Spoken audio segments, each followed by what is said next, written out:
Bombastic side-eye, criminal offensive side-eye.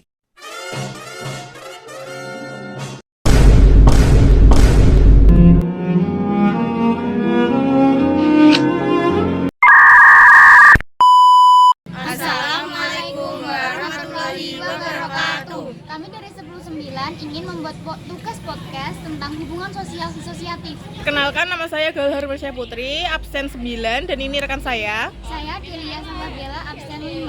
Saya Rika Dewi Anggreni, absen 7. Saya Nindya Dila Verita, absen 23. Saya Valentina Cordelia Salsabila, absen 32. Yang akan kami sampaikan tentang disosiasi sosial ketika persaingan dan pertentangan membentuk kita. Saya Galhar Marsha Putri sebagai pembawa acara, dan ini rekan saya beserta tamu-tamu.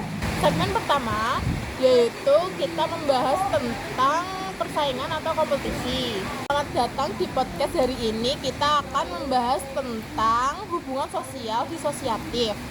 Dimulai dengan persaingan dan kompetisi. Erika, bisa Anda jelaskan apa itu persaingan dan kompetisi dalam konteks sosial? Itu persaingan dan kompetisi adalah bentuk hubungan sosial di mana individu atau kelompok berusaha untuk mencapai tujuan yang sama. Ini bisa memacu kita untuk menjadi lebih baik, tetapi juga bisa menimbulkan konflik. Itu menarik.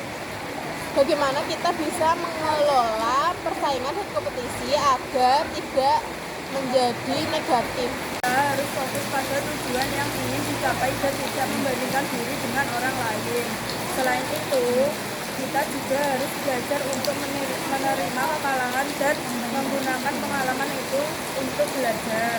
Segmen 2, pertentangan dari kehidupan sosial kita. Bella, apa yang menyebabkan pertentangan dalam hubungan sosial? Saya Delia Sambabella ingin menjawab pertanyaan dari Galuh. Pertentangan dapat disebabkan oleh perbedaan pendapat, kepentingan, atau nilai. Ini bisa terjadi dalam berbagai konteks seperti politik, agama, atau pekerjaan. Bagaimana kita bisa mengelola pertentangan agar tidak menjadi konflik yang lebih besar?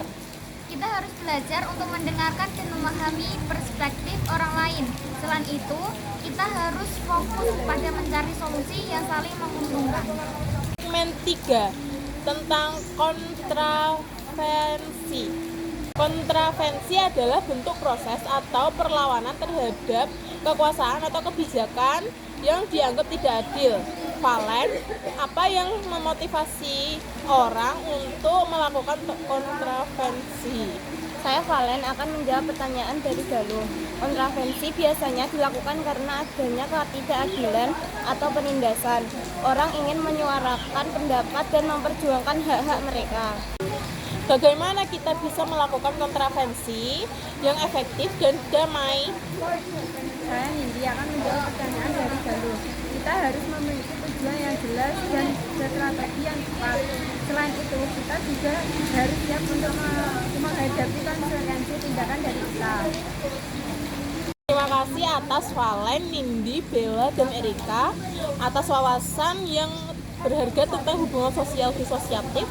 Semoga kita bisa menjadi lebih bijak dalam mengelola persaingan, pertentangan, dan kontravensi dalam kehidupan sehari-hari.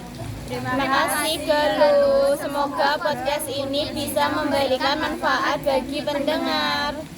Sekian podcast dari kami. Bila ada salah kata, mohon dimaafkan. Wassalamualaikum warahmatullahi wabarakatuh.